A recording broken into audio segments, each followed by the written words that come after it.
الحمد لله وكفى والصلاة والسلام على من لا نبي بعده أما بعد أعوذ بالله من الشيطان الرجيم بسم الله الرحمن الرحيم وَلَقَدْ نَصَرَكُمُ اللَّهُ بِبَدْرٍ وَأَنْتُمْ أَذِلَّةٌ فَاتَّقُوا اللَّهَ لَعَلَّكُمْ تَشْكُرُونَ آمنت باللہ صدق اللہ العظیم وصدق رسولہ النبی الکریم ان اللہ وملائکتہ یصلون علی النبی یا ایہا الذین آمنوا صلوا علیہ وسلموا تسلیما الصلاة والسلام علیک یا سیدی یا رسول اللہ وعلى آلك وأصحابك يا سيدي يا حبيب الله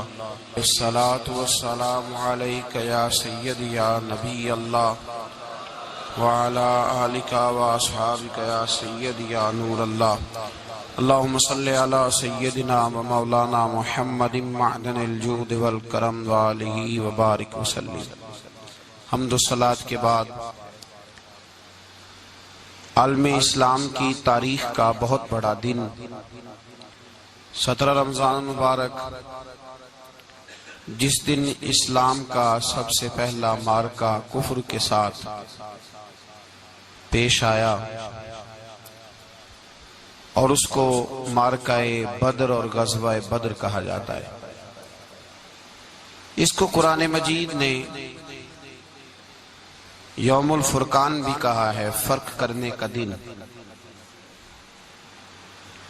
یہ وہ پہلا معرکہ ہے جس کی دھاک کفر کے سینے پہ ایسی بیٹھی ہے کہ آج تک عالم کفر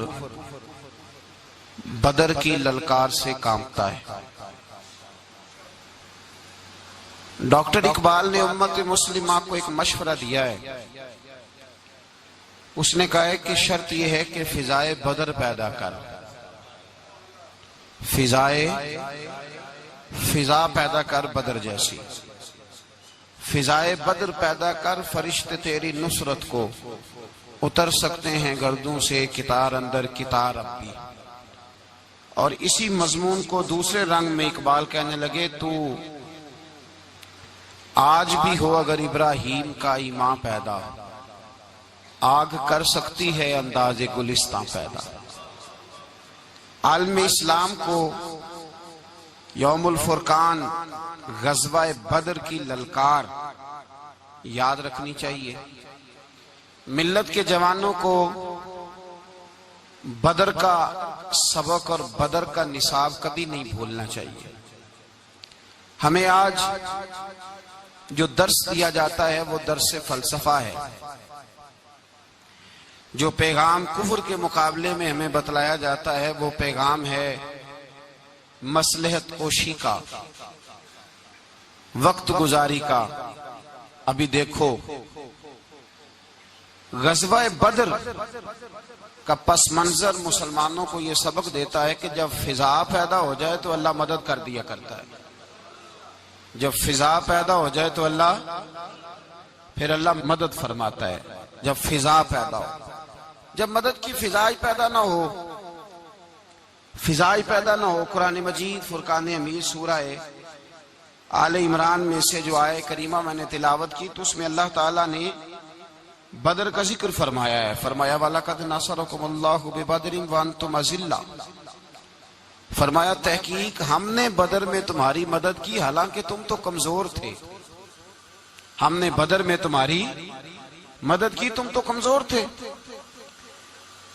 میدان بدر کے اندر اللہ تبارک و تعالیٰ نے مدد فرمائی، نصرت فرمائی مسلمانوں کی، اور ایسی کامیابی دی کہ پورا کفر جو اس وقت موجود تھا وہ کانپنے لگا کہ مسلمانوں کے پاس اتنی قوت کہاں سے آ گئی، اتنی طاقت کہ یہ کس طرح مالک ہوئے۔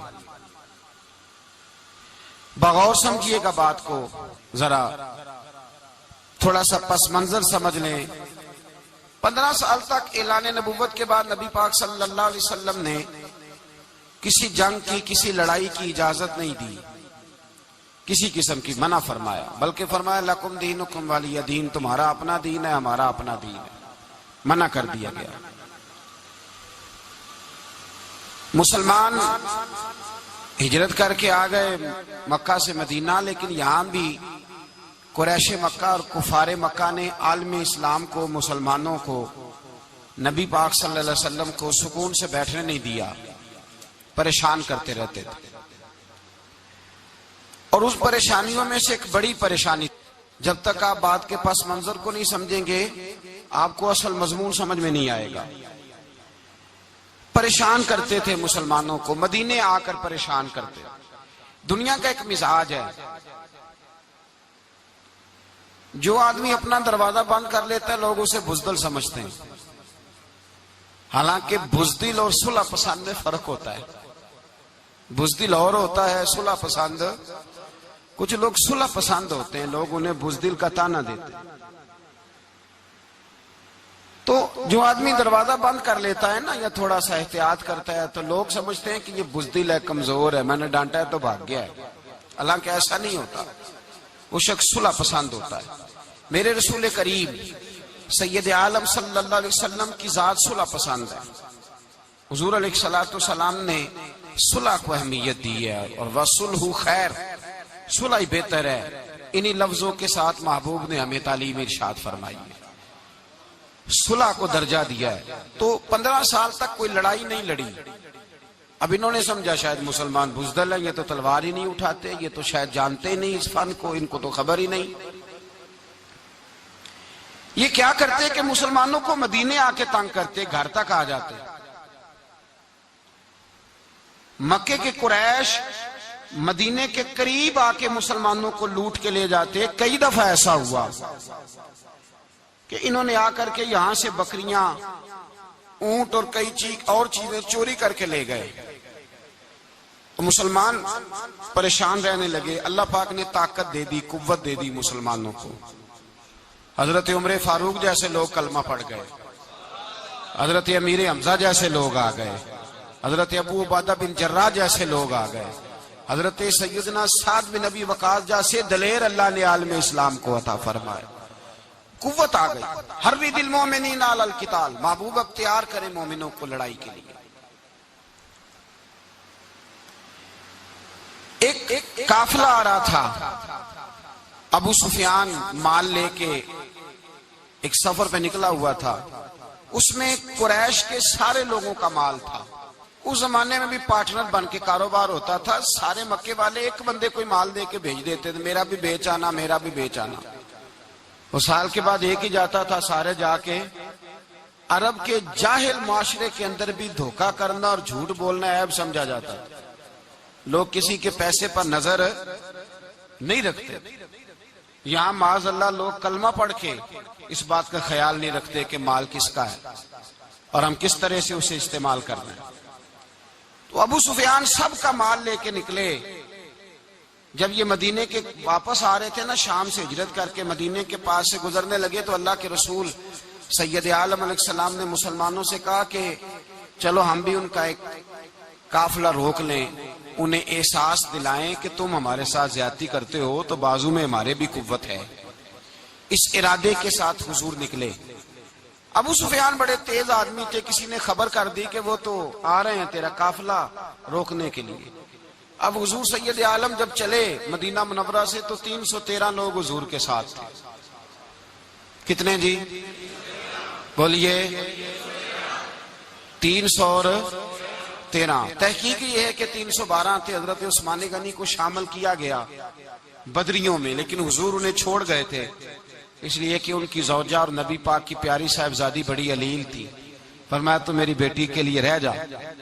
تو 313 لوگ حضور لے کے نکلے، 6 زرہیں، 8 تلواریں، چند گھوڑے۔ خود رسول پاک صلی اللہ علیہ وسلم جس گھوڑے پہ تھے، گھوڑا ایک تھا، سواریاں 3 تھی۔ حضرت مولا علی بھی تھے، جناب زید بھی تھے، نبی پاک بھی تھے۔ فرمایا کبھی تو بیٹھے گا، کبھی علی بیٹھیں گے، کبھی زید بیٹھیں گے، کبھی میں بیٹھوں گا۔ جب حضور کی پیدل چلنے کی باری آتی تو حضرت زید عرض کرتے حضور نہیں آپ بیٹھ جائیں، میں پیدل چلتا ہوں۔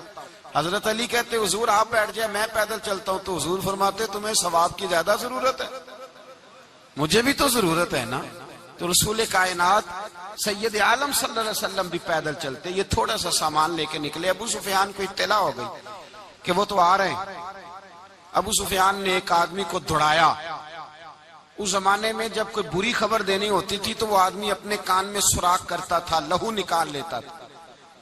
وہ جس آدمی کو بھیجا اس نے اپنے کانوں سے لہو نکالا، اپنے اونٹ کے کان کاٹ ڈالے، چیخے مارنے لگا، مکے والوں دوڑو، مسلمانوں نے تمہارا قافلہ لوٹ لیا ہے، بھاگو۔ اب وہ تو پہلے دلیر تھے کہ یہ ہم سے چھپتے پھرتے ہیں شاید معاذ اللہ۔ انہوں نے کیا کیا کہ 1000 کا لشکر، ہر آدمی کے پاس گھوڑا، ہر آدمی کے پاس تلوار، نیزہ، سارے عتبہ، عتیبہ، شیبہ، ابو البختری، امیہ بن خلف، ابو جہل، سارے اکٹھے ہو کے آئے اور نکلے میدان بدر کی جانب۔ ادھر ابو سفیان اس آدمی کو بھیج کے تو دریا کے رستہ ہی بدل گیا، مدینے کے رستے آیا ہی نہیں، خود بچ گیا۔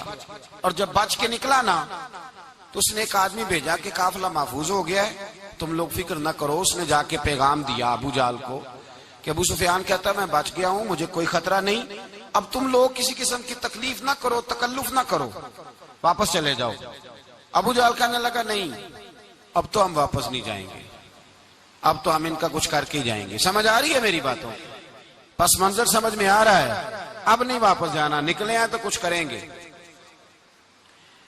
اب جب میدان کے اندر آنے کے لیے تیاری ہو رہی ہے، ادھر سے پتہ چل گیا، نبی پاک صلی اللہ علیہ وسلم کو اطلاع ہوئی کہ ابو سفیان تو اپنا لشکر بچا کے، قافلہ بچا کے لے گئے ہیں، لیکن قریش بضد ہیں آنے کے لیے۔ نبی پاک صلی اللہ علیہ وسلم نے ایک جگہ پہ تمام مسلمانوں کو جمع کیا۔ یہ بات قابل غور ہے۔ حضور نے فرمایا بھی 1000 کا لشکر اسلحے سے لیس ہو کے آ رہا ہے، تم 313 ہو، تمہارا ارادہ کیا ہے؟ نہ تمہارے پاس زرہیں ہیں، نہ تلواریں ہیں، نہ تمہارے پاس نیزہ ہے، نہ تیر ہے، کیا کرنا ہے؟ صحابہ کرام علیہم رضوان فرماتے ہیں جب نبی پاک صلی اللہ تعالی علیہ وسلم نے مشورہ لیا نا تو سب سے پہلے جو شخصیت اٹھی وہ حضرت ابوبکر صدیق کی ذات تھی۔ جناب صدیق اکبر اٹھے، عرض کرنے لگے محبوبہ بات ہی کوئی نہیں، آپ حکم کریں، ہم تو بڑی دیر سے تیار بیٹھے۔ حضرت عمر کہنے لگے حضور میں تو تھک گیا ہوں انتظار کر کر کے۔ اور شیر خدا مولا کائنات علی المرتضیٰ رضی اللہ تعالیٰ عنہ کہنے لگے محبوبہ زنگ لگ گیا میری تلوار کو، زنگ لگ گیا، کوئی موقع ملے دیواریں ہلتی رہتی ہیں اور در کانپ جاتا ہے، علی کا نام سن کے اب بھی خیبر کانپ جاتا ہے۔ فرمایا حضور زنگ لگ گیا، مہربانی کریں جلدی کریں، ہم تو تیار بیٹھے۔ حضور نے پھر توجہ کی، نبی پاک صلی اللہ تعالی علیہ وسلم نے پھر توجہ کی، تو یہ تو سارے وہ بول رہے ہیں جو میرے ساتھ مکے سے آئے ہوئے ہیں، مدینے والے بھی تو بولے نا۔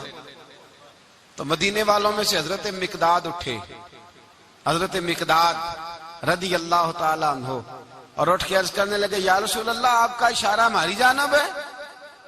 حضور نے فرمایا ہاں تمہاری جانب ہے۔ تو کیا خوبصورت جواب ہے، اور کیا انداز تکلم ہے، اور کیا گفتگو بے حسن ہے، اور کیا پس منظر ہے، اور کیا دلیل ہے، اور کیا تاریخ کا مطالعہ ہے۔ حضرت مقداد کہنے لگے یا رسول اللہ ہم کوئی حضرت موسیٰ علیہ السلام کی قوم نہیں کہ آپ سے کہیں گے آپ لڑے یا آپ کا خدا لڑے۔ یا رسول اللہ ہم خشکیوں میں بھی لڑیں گے، دریاؤں میں بھی لڑیں گے، ہم خشکیوں دشت تو دشت ہیں، صحرا بھی نہ چھوڑے ہم نے، اور بحر ظلمات میں دوڑا دیے گھوڑے ہم نے۔ کہا حضور ہم وہ نہیں ہیں کہ جو آپ سے کہیں گے آپ لڑیں اور آپ کا خدا لڑے، ہم تو تیار ہیں، آپ جلدی کریں۔ پھر حضرت سعد اٹھے، سعد بن عبادہ رضی اللہ تعالیٰ عنہ اٹھے اور کیا خوبصورت عرض کیا، کہا یا رسول اللہ کس سے لڑنا ہے؟ حضور بولیے ذرا یا رسول اللہ۔ حضور نے فرمایا قریش مکہ سے۔ تو صحابی کا وجد دیکھیے گا، انداز دیکھیے گا، کہنے لگے حضور سنا ہے جن نظر نہیں آتے، دیو نظر نہیں آتے، سنا ہے دکھائی نہیں دیتے، محبوبہ حکم کرے میں تو جنوں سے بھی لڑنے کے لیے تیار ہوں، میں تو ان دیکھی جگہوں پہ تلواریں چلا جاؤں گا، نبی کا حکم ہو تو کود جائیں ہم سمندر میں جہاں کو محو کر دے نعرہ اللہ اکبر میں۔ یا رسول اللہ حکم کریں کس سے لڑنا ہے؟ میرے نبی پاک خوش ہو گئے، حضور خوش ہوئے، چہرے پہ مسکراہٹ دوڑی، فرمایا تم پر کوئی غلبہ پا ہی نہیں سکتا۔ فرمایا چلو اب اٹھو چلیں، نہ تلواریں ہیں نہ گھوڑے ہیں نہ کوئی شے ہے نہ پاس اسلحہ ہے نہ کوئی بظاہر طاقت ہے۔ حضور اٹھے تو ایک ننھا مجاہد حضرت سعد بن ابی وقاص کے چھوٹے بھائی عمیر بن ابی وقاص، قد چھوٹا، حضور نے فرمایا سعد چلے عمیر رہ جائے، سعد چلے اور عمیر یہ چھوٹے ہیں۔ حضرت سعد کہتے ہیں میری عمر ابھی اس وقت تھوڑی تھی، میں 16-17 سال کا جوان تھا، تو بھائی اس سے بھی چھوٹے تھے، فرمایا تو رہ جا۔ اللہ اکبر۔ تو کہتے ہیں دیکھو عمر دیکھو، اور منانے کا انداز کیا ہے، جا رہے ہیں جہاد کے لیے تو بچہ رو نہیں پڑتا گھر میں۔ حضرت عمیر رونے لگے، کہنے لگے نہیں نہیں میں نے بھی جانا ہے۔ رونا کہاں جانا ہے بھائی؟ کوئی کھیلنے جا رہے ہیں، کوئی کھیلنے جا رہے ہیں، سیر کو جا رہے ہیں، کوئی جو ہے وہ کسی تفریح کے لیے نکل رہے ہیں، نہیں میں نے بھی جانا ہے۔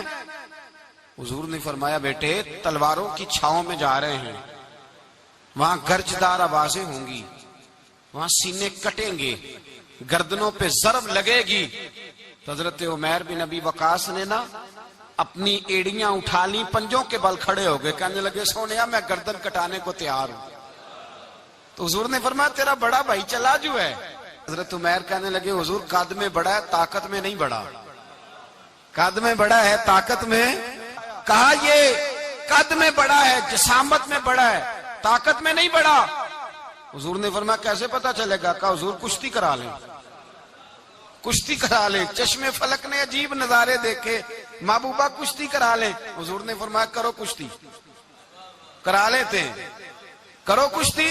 کشتی شروع ہوئی تو سبحان اللہ کیسی عجیب اور منفرد کشتی ہے۔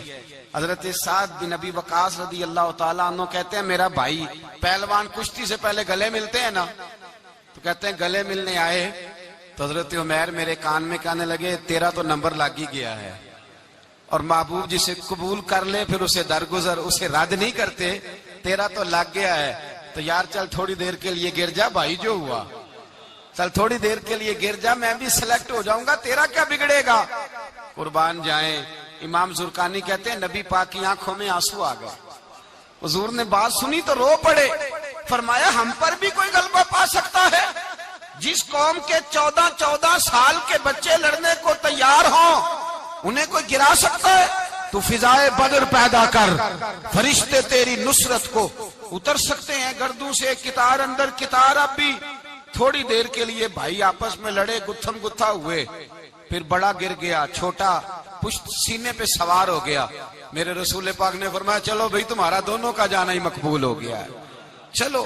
یہ انداز تھا نہتے 313 بشر شوق شہادت میں، نہتے اس کو کہتے ہیں جس کے پاس اسلحہ نہ ہو، نہتے 313 بشر شوق شہادت میں نکل آئے تھے میدان میں محمد کی قیادت میں، نہ تیگ و تیر پہ تکیا نہ خنجر پر نہ بھالے پر، بھروسہ ہے تو ایک سادی سی کالی کملی والے پر، بھروسہ ہے تو ایک سادی سی کالی، زیادہ مہنگی بھی نہیں، سادی سی کالی کملی والے پر، بھروسہ ہے تو ایک سادی سی کالی کملی والے پر۔ میرے مصطفیٰ کریم علیہ السلام کا لشکر میدان کی جانب، ادھر کفار جوش و خروش سے طے پایا رستے میں۔ ابو جہل نے کہا کہ روز ایک سردار اونٹ ذبح کرے گا، گانے گانے والی عورتیں گانے گائیں گی، بدر کی فضا دیکھ لیں، گانے والی گانے گائیں گی، روز ایک اونٹ ذبح ہوگا، شراب کے دور چلیں گے معاذ اللہ، اور مسلمانوں کے خلاف جوش پیدا کیا جائے گا۔ ادھر کھانے کے لیے شے کوئی نہیں، کوئی طاقت نہیں، تو یہاں کیا ہوگا؟ میرے حبیب نے فرمایا راتوں کو سجدے کریں گے، دن کو اٹھ کے اللہ اکبر کے نعرے لگائیں گے۔ یہاں عبادتیں ہیں، ریاضتیں۔ میرے رسول کریم سید عالم صلی اللہ تعالی علیہ وآلہ وسلم سے پہلے کفار پہنچ گئے، انہوں نے پہنچ کر بدر کے میدان میں قبضہ کیا، جہاں کنویں تھے سب پہ قبضہ کر لیا، جو زمین خشک تھی، ریتلی تھی، وہ چھوڑ دی، اور جو زمین ہموار تھی اس پہ قبضہ کر لیا۔ جب نبی پاک صلی اللہ علیہ وسلم تشریف لے کر کے گئے تو ریتلی زمین، تپتی ہوئے صحرا، 17 رمضان کا دن، صحابہ نے روزے رکھے ہوئے، روزے رکھے ہوئے صحابہ نے کیا کیا ہوا ہے؟ کیا کرنے گئے؟ پکی گل لے تو یہ بولے تھوڑے ہو نا، میں کہ شاید کچھ حق ہوئے۔ کیا کرنے گئے تھے؟ روزہ رکھ کے۔ اللہ خیر ہی کرے، ہمارے ہاں تو روز نیا بہانا ہوتا ہے، کہتے میں کام تے جانا، میرا تو نہیں نہ بنتا، روز نیا بہانا ہے، کہتے نہیں میں تو مزدور آدمی ہوں۔ کس طرح کی بات کرتے ہو؟ اللہ نے فرض کیا ہے تو اس کا مطلب ہے کہ گزارا ہو سکتا ہے، چل سکتا ہے، تبھی تو فرض کیا ہے۔ حضور نے فرمایا روزے کھول دو بھائی، پر کون کھولے؟ کوئی نہیں تیار۔ اب اللہ کے رسول نے خود گھوڑے کے اوپر بیٹھ کر کھجور کھائی دوپہر کے وقت، جب حضور نے کھولا تو تب سب نے کھولا۔ 17 رمضان نبی پاک صلی اللہ علیہ وسلم کے آنے سے پہلے انہوں نے کنووں پہ بھی قبضہ کر لیا، ہموار زمین، حضور آئے تو ریتلی زمین ملی، وہیں صحابہ نے ڈیرے لگائے۔ اب پانی کوئی نہیں، کوئی شے نہیں، تپتا ہوا صحرا، اوپر سے سورج گرمی برسا رہا ہے۔ حفیظ جلندری کہتے ہیں کہ زمین دعا مانگنے لگ گئی، زمین دعا مانگنے لگی، زمین کہنے لگی خدا بندہ مہربانی فرما، تیرے رسول آئے ہیں تو اب ذرا مجھے ٹھنڈا نہیں کر دیتا۔ حفیظ جلندری کا نظریہ ہے، وہ کہتے ہیں زمین دعا مانگنے لگی، زمین کہنے لگی مولا تیرے حبیب کے قدم جب میری اس خاک پہ آئے، الہی حکم دے سورج کو اب نہ آگ برسائے۔ زمین کہتی ہے تیرے حبیب کے قدم جب میری اس خاک پہ آئے، الہی حکم دے سورج کو اب نہ آگ برسائے۔ میرے دامن سے گر ان کو ہوائے گرم آئے گی تو مجھ کو رحمت للعالمین سے شرم آئے گی۔ میرے دامن سے گر ان کو ہوائے گرم آئے گی تو مجھ کو رحمت للعالمین سے۔ زمین کہنے لگی مجھے شرم آئے گی کہ محبوب آئے ہیں اور میں، یا اللہ مہربانی کر۔ حفیظ جلندری ویسے تو حضور کی دعا، صحابہ کی دعا، سب کی بات ہے، وہ کہتے ہیں زمین نے دعا مانگی، جب دعا مانگی تو اللہ نے بارش عطا کر دی۔ حضور نے فرمایا لو بھی حوض بنا لو، پانی بھر لو۔ صحابہ کہتے ہیں چھوٹے چھوٹے حوض بنا لیے، پانی ہم نے ان کے اندر جمع کر لیا، جانوروں کو پلایا، خود بھی ہم نے وہ پانی رکھا وضو کے لیے، غسل کے لیے۔ فرماتے ہیں اب ریتلی زمین تھی تو سمجھ لیں بارش پڑنے سے پکی ہو گئی، ان کی جانب کیچڑ ہو گیا، پانی ختم ہو گیا، کافروں کی طرف ختم ہو گیا۔ یہاں حالات اس طرح کے ہیں کہ یہاں پانی جمع ہے، وہاں ختم ہوا، اور تاریخ کا عجیب حوالہ دیکھیں، حضور کو شہید کرنے آئے 2 کافر رات کو چپکے سے اس حوض سے پانی پی رہے تھے جو مسلمانوں کا حوض ہے۔ ایک صحابی کہنے لگے حضور کافر پانی پی رہے، ہمارے حوض سے ماروں؟ حضور نے فرمایا نہیں، کافر ہوئے تو کیا ہوا، مخلوق تو ہے نا اللہ کی، پینے دو، پینے دو، ہمارے دروازہ رحمت سے کوئی خالی جا سکتا؟ ایسا کی تیری خیر تیرے میں کدے کی خیر، ایسی پلا کہ جس کا نشہ عمر بھر رہے، اور پلا کے گرانا تو سب کو آتا ہے، مزہ تو تب ہے کہ گرتوں کو تھام لے ساکی۔ کہا نہیں، پینے دو انہیں۔ میرے رسول کریم سید عالم صلی اللہ علیہ وسلم نے میدان بدر میں پڑاؤ کیا، کافر ساری رات دندناتے رہے، شور کرتے رہے۔ جاسوسی کا ایک معیار ہوتا تھا، اب تو فوجوں کی وردی ہوتی ہے، پہچانے جاتے ہیں فوجی کس ملک کے ہیں، کس علاقے کے ہیں، کس جگہ سے ان کا تعلق ہے۔ اس زمانے میں کوئی وردی نہیں ہوتی تھی، ہر قبیلے کا آدمی ہوتا تھا تو لوگ گھس جاتے تھے، جاسوسی آسان ہوتی۔ آئے رات کا وقت ہے تو کچھ جاسوس بھیجے ابو جہل نے، کہا پتہ کر کے آؤ بندے کتنے، اسلحہ کتنا ہے، جوان کتنے، بوڑھے کتنے، ان کا انداز کیا ہے، سارا معلومات کر کے آؤ۔ کفر کی جو معلومات ہیں اس پر ذرا غور کریں۔ اب وہ شخص آیا، جا کے ابو جہل سے کہنے لگا 313 ہیں، 6 زرہیں اور 8 تلواریں، کوئی کھانے پینے کا سامان نہیں، اور کچھ بچے بھی ہیں، کچھ بوڑھے بھی ہیں، عمیر بن ابی وقاص بھی ہیں، ابو عبیدہ بن جراح جیسے بوڑھے بھی ہیں، کچھ لمبا چوڑا انتظام کوئی نہیں۔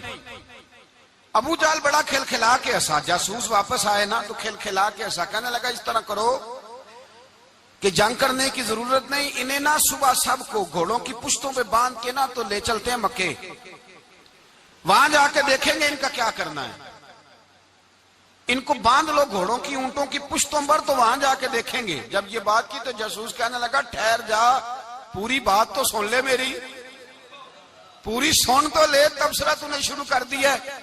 اس نے کہا چل سنا پوری۔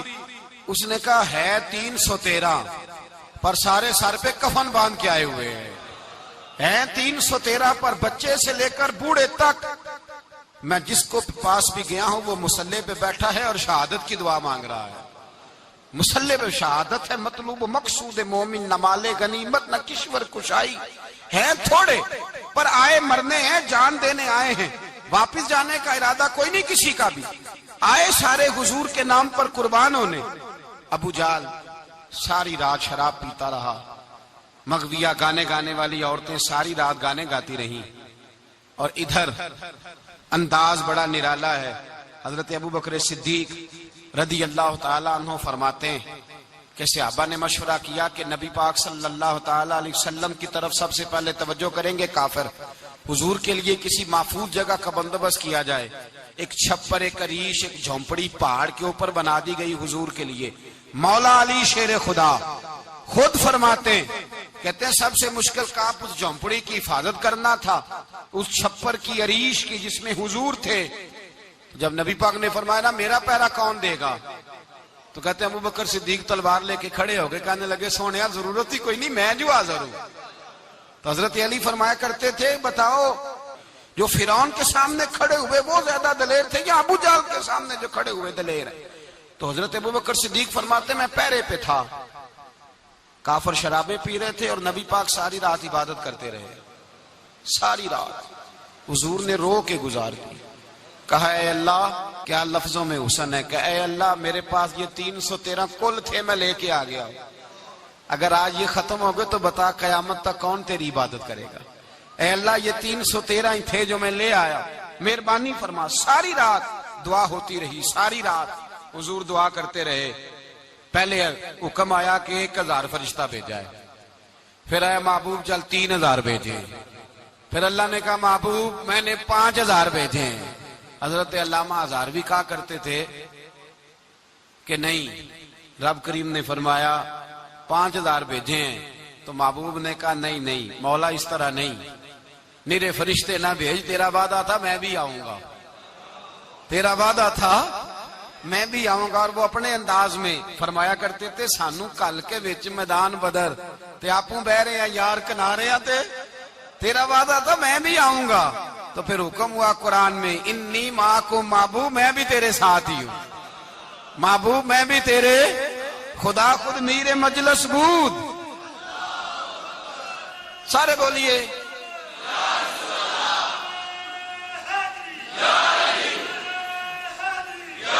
بھئی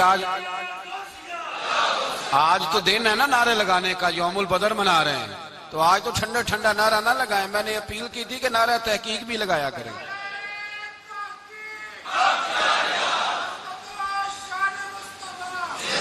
تو بھائی یہ یاد رکھیں، سمجھے اس بات۔ فرمایا حضرت ابو بکر صدیق فرماتے ہیں پہلے 1000 پھر 3000 پھر 5000 فرشتے آئے، اور جوک در جوک فرشتے آئے۔ کہتے ہیں سرکار ساری رات روتے رہے، ساری رات، تیرے صرف اسلحے سے ہی اللہ کی مدد نہیں آئے گی، تو نے ایٹم بم بنا لیا اور توفیق عید کی نماز کی بھی نہیں، اس سے تھوڑی مدد آئے گی۔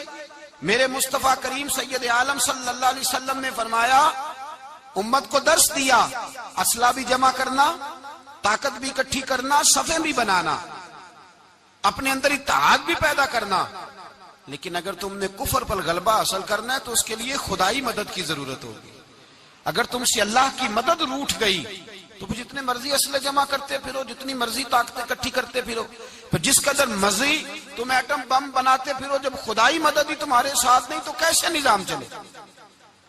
تو حضرت ابو بکر صدیق فرماتے ساری رات، حتیٰ کہ میں بے چین ہو گیا، حضور سجدے میں تھے تو میں حضور کے اوپر لیٹ گیا، میں نے کہا محبوب بس کریں، اٹھ کے دیکھے تو صحیح میرے اللہ نے کتنی مدد نازل فرما دی ہے۔ صبح رسول پاک تشریف لائے، صحیح مسلم ابو داؤد. کتابوں کے نام یاد رہیں گے. حضرت انس بن مالک حدیث کے راوی ہیں, کہتے ہیں حضور اٹھے اور ایک دن پہلے چھڑی لے کے میدان میں آئے. ایک دن پہلے اٹھے. دیکھو میرے محبوب کے علم کی شان. میرے اعلیٰ حضرت فرماتے ہیں اور کوئی غیب تم سے نہا ہو بھلا جب خدا ہی نہ چھپا رہا. اور کوئی غیب تم سے نہا ہو بھلا جب خدا ہی نہ چھپا رہا. تم پر کروڑوں درود. اور ہمارے ایک شیخ تھے علامہ تحسین رضا صاحب رحمۃ اللہ علیہ, ان کا بڑا خوبصورت شعر ہے. وہ فرمایا کرتے تھے علم غیب رسول کے منکر اس حقیقت کو بھول جاتے ہیں. غیب مانا کہ راز ہے لیکن راز اپنوں سے کب چھپاتے ہیں. راز مانا, غیب مانا کہ راز ہے لیکن راز اپنوں سے کب چھپاتے ہیں. ایک دن پہلے حضور میدان میں آئے. صحیح مسلم کی حدیث ہے. اور محبوب پاک صلی اللہ علیہ وسلم کے دست مبارک میں چھڑی ہے. حضرت انس کہتے ہیں حضور میدان میں آئے اور حضور نے لکیر کھینچی. فرمایا کل یہاں ابو جال مرے گا. کب مرے گا؟ یہاں مرے گا. فرمایا یہاں عتبہ مرے گا, یہاں عتبہ مرے گا, یہاں ولید مرے گا. حضرت انس فرماتے ہیں میری لکیروں پہ نظر تھی. لوگ جنگ لڑتے رہے, میں لکیریں دیکھتا رہا. اللہ کی عزت کی قسم جہاں حضور نے چھڑی رکھی تھی جو مرا وہیں آ کے مرا ہے. جو مرا ہے وہیں آ کے. جو دن کو کہہ دیا دن ہے تو دن نکل آیا. جو شب کو کہہ دیا شب ہے تو رات ہو کے رہی. خدا نے ان کی زبان کو وہ اختیار دیا جو نکلی منہ سے ان کے وہ بات ہو کے رہی. فرمایا جہاں حضور نے چھڑی رکھی تھی جو مرا ہے وہیں آ کے مرا ہے. میرے رسول کریم سید عالم صلی اللہ تعالی علیہ وسلم نے اگلے دن صبح اٹھ کے صف بندی بنوائی. حضور نے اپنے ہاتھ کے اندر چھڑی لے لی. فرمایا چلو ابھی صفیں سیدھی کرو. کیا کرو؟ کرانی چاہیے نا صفیں سیدھی, ہمیں کر بھی لینی چاہیے نا. حضور نے فرمایا تم صفیں سیدھی کرو اللہ تمہارے دل سیدھے کر دے گا. تو یہاں سیدھے کرانے والے ہوتے ہیں, کرنے والا. اور میرے نبی پاک صلی اللہ علیہ وسلم نے فرمایا جب تم نماز کے لیے صفیں سیدھی کرتے ہو تو رب تو تمہیں دیکھ کے مسکراتا ہے جو اس کی شان کے لائق ہے. حضور صفیں سیدھی کرا رہے تھے. حضرت سواد انصاری ایک صحابی تھے تو پیٹ ان کا بڑا تھا. حضور نے چھڑی رکھی. فرمایا پیچھے ہٹ تھوڑا سا, بڑا پیٹ تھا. چھڑی لگائی نہ تو کہنے لگے حضور کیوں ماری ہے چھڑی آپ نے مجھے. نبی پاک صلی اللہ علیہ وسلم نے فرمایا چل ناراض نہ ہو بدلہ لے لے. کہنے لگے لائیں دے بدلہ. حضور نے چھڑی پکڑائی تو کہنے لگے کپڑا ہٹائیں. حضور نے کپڑا ہٹایا تو جسم اقدس چومنے لگے. کہنے لگے محبوبہ پتہ نہیں تھوڑی دیر کے بعد کیا بننا ہے. میں نے کہا جاتی جاتے بوسے ہی لے لوں حضور, بوسے ہی لے لوں جاتے جاتے مصطفیٰ کریم. اور یہ واقعات کئی صحابہ کے, حضرت عکاشہ بن محسن کا بھی ہے اور بھی کئی لوگوں کا. میرے رسول پاک علیہ السلام میدان بدر میں, بدر کی فضا عرض کر رہا ہوں. دو صحابی تھے, ایک کا نام حضرت حذیفہ بن یمان اور ایک کا نام حضرت حسیل. یہ دو صحابی ہیں رسول پاک صلی اللہ علیہ وسلم. یہ کہیں سے آ رہے تھے واپس. ابو جال کی ملاقات ہو گئی. جنگ میں جا رہے ہو, اپنے نبی کے لیے آئے ہو, مدد کرو گے؟ انہوں نے کہا نہیں ہم تو ویسے ہی آ رہے تھے. ابو جال نے کہا اگر ویسے ہی آ رہے تھے تو ٹھیک ہے جاؤ. وعدہ کرتے ہو لڑو گے تو نہیں؟ کہا نہیں لڑیں گے. یہ دونوں وعدہ کر کے آ گئے حضور کے پاس. کہا یا رسول اللہ ہم نے اس سے وعدہ کر لیا ہے لیکن ہمارا ارادہ تو لڑائی کرنے کا ہے. ہمیں تو یہاں آ کے پتا چلا ضرورت بڑی ہے. تو نبی پاک صلی اللہ علیہ وسلم نے فرمایا تم نے وعدہ کر لیا اب تم نہیں لڑو گے. کہا یا رسول اللہ کافر سے وعدہ کیا ہے. میرے نبی پاک نے فرمایا کیا تو مومن نے ہے نا. کس نے کیا ہے؟ اللہ اکبر. کوئی وعدوں کی پاسداری نہیں کرتا. میدان بدر میں جہاں ایک ایک فرد کی ضرورت ہے, ایک ایک فرد کی, وہاں رسول پاک نے فرمایا مومن نے وعدہ کیا ہے لہذا ہم دو مجاہد کاٹتے ہیں. فرمایا تم بیٹھ جاؤ تم نہیں لڑو گے. اب دونوں لشکر آمنے سامنے ہوئے. آمنے سامنے. سب سے پہلے آنے والوں میں سے ادھر سے ولید آیا, عتبہ آیا, اس کا بھائی شیبہ آیا. یہ تین آئے. کہنے لگے حضور ہمارے مقابلے میں بھیجے. نبی پاک نے انصار میں سے بھیجا. کہنے لگے یہ نہیں ہمیں چاہیے, ہمارے مقابلے میں قریشی اور ہاشمی بھیجو. برادری کا بڑا شوق تھا نا قریشی. حضور نے فرمایا چلو تمہارا جدی مرنے کا ارادہ ہے تو بھیج دیتے, ٹھیک ہے تمہارے پائے کے بھیج دیتے ہیں. حضور نے فرمایا چلو امیر حمزہ اٹھو.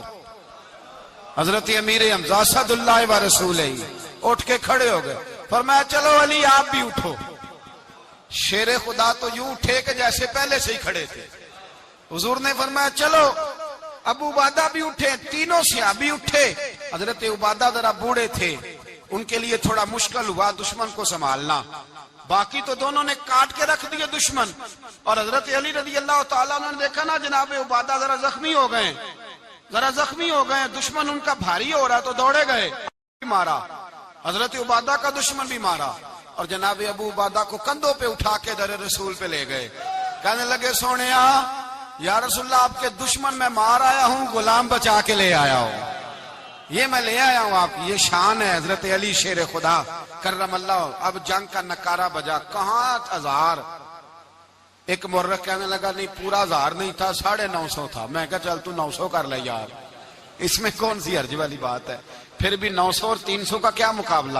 اور پھر اسلحے سے لیس 1000 کا لشکر.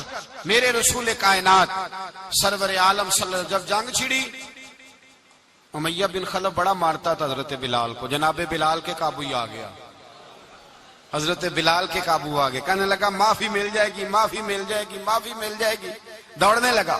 حضرت عبد الرحمن بن عوف کہنے لگے بلال جب کوئی معافی مانگے تو دے دینی چاہیے. فرمایا سب کو دینی ہے, اس ظالم کو نہیں دینی. پکڑ کے مارا جناب سیدنا بلال حبشی رضی اللہ تعالیٰ, پکڑ کے مارا. فرمایا مجھے بڑی سزائیں دیتا تھا. اس امت کا فرعون ابو جہل نے ساری زندگی ستایا ہے. 2 چھوٹے چھوٹے بچے معوذ اور معاذ, اور ان کی عمریں 17 سال سے کم بتائی جاتی ہیں اور حسین لفظ ہیں. حضرت عبد الرحمن بن عوف کہتے ہیں دونوں میرے پاس آئے, اور ایک روایت میں یوں بھی انداز ہے, کہتے ہیں ایک بھائی کا قد چھوٹا تھا, تلوار اونچی تھی اس سے, اور آئے. اور یہ لفظ ہیں تاریخ میں محفوظ. آئے آ کے کہنے لگے عبد الرحمن سے چچا ابو جہل کدھر ہے. تو میں نے کہا تم نے کیا کرنا ہے. ان کا جواب پتہ کیا ہے, یہ نہیں کہا کہ دین کا دشمن ہے, یہ نہیں کہا بڑا ظالم ہے اس لیے مارنا ہے. کہا تم کیا کرو گے. تو جواب وہ شاہ نامہ اسلام نے اپنے لفظوں میں بیان کیا. کہنے لگے مریں گے. زیادہ یہی ہے نا کہ ہم کمزور ہے. پوچھنے کا سٹائل یہ تھا کہ تم بچے ہو, تم نے کیا کرنا ہے. تو پتہ ان کا جواب کیا ہے. حفیظ جلندری کہتے ہیں وہ کہنے لگے مریں گے یا ماریں گے ناری کو. سنا ہے گالیاں دیتا ہے وہ محبوب باری کو صلی اللہ علیہ وسلم. کہنے لگے ہمارے نبی کو معاذ اللہ برا کہتا ہے, چھوڑیں گے نہیں, جانا ضرور ہے. اگر اسے مار نہ سکے تو مار کے تو آ جائیں گے نا, جانا ضرور ہے. تو کہتے ہیں ہم نے اشارہ کیا. میں نے کہا وہ گھوڑے پہ جا رہا ہے, وہ دیکھو. کہتے ہیں بس چھلانگے لگاتے دوڑے, بھاگے گئے. ایک نے اچھل کے تلوار ماری, دوسرے نے بھی گرایا, تیسرے نے بھی زخمی کیا. ابو جہل نے تلوار ماری تو ایک بھائی کا بازو کٹ گیا. بازو کٹ گیا تو ہلکا سا گوشت لٹک رہا تھا, اس نے پیر رکھ کے گوشت بھی جدا کر دیا اور کاٹا ابو جہل کو. جب نیچے گرا تو اب عبداللہ ابن مسعود آئے, دیکھا کچھ جان باقی ہے, رسی جل گئی, بال نہیں گئے.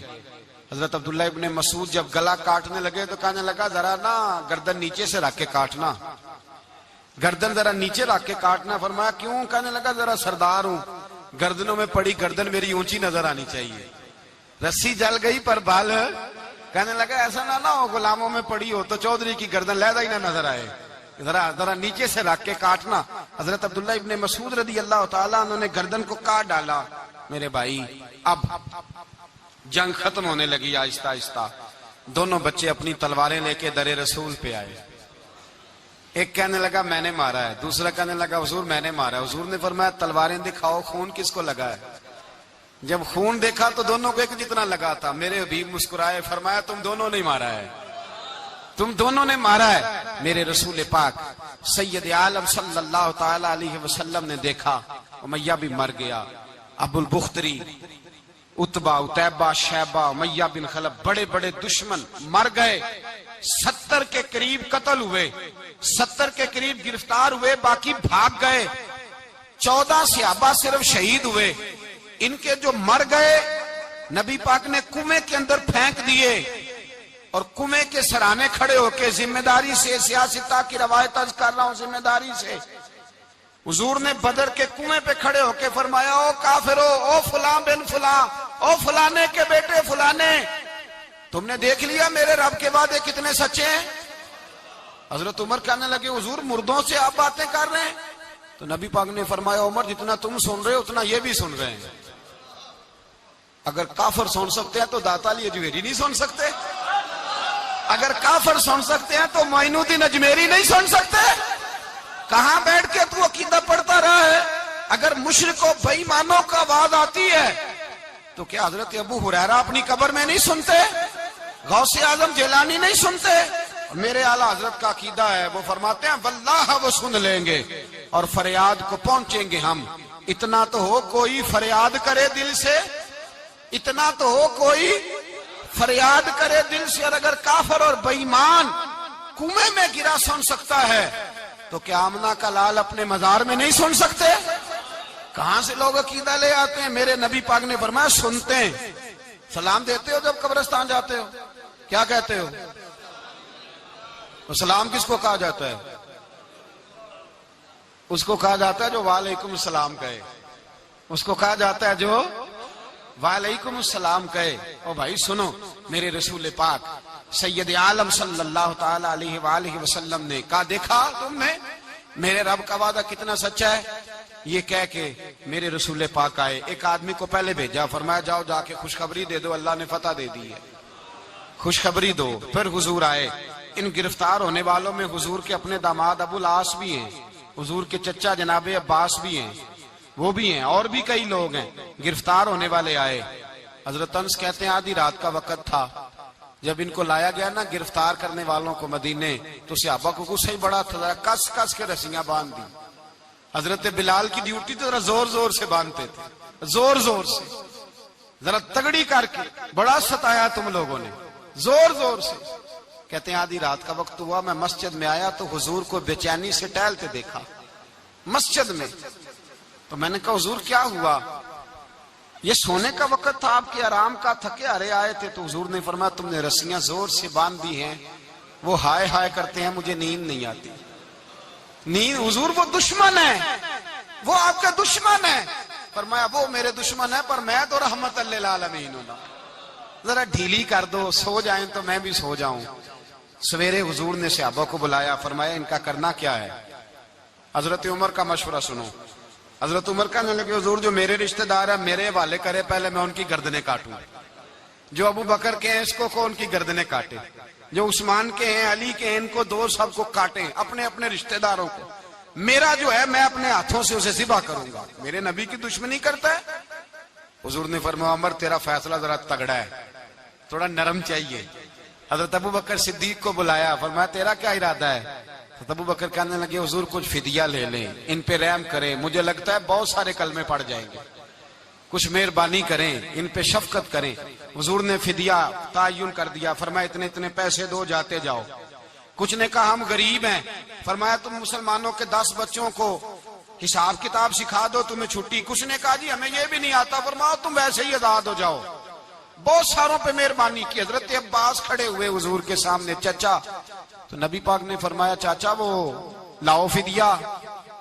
کہنے لگے بھتیجے میرے پاس تو کچھ بھی نہیں، کوئی شے نہیں.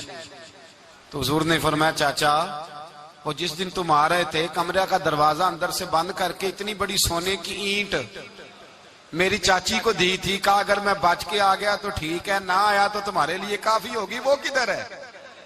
خیال آیا. حضرت عباس کانپنے لگے. یہ سن کر حضرت عباس پر راشا ہوا طاری کہ پیغمبر تو رکھتا ہے دلوں کی بھی خبرداری. خیال آیا مسلمان نیک و بد پہچان جاتے ہیں اور محمد آدمی کے دل کی باتیں جان جاتے ہیں. کہنے لگے وہ کدھر ہے؟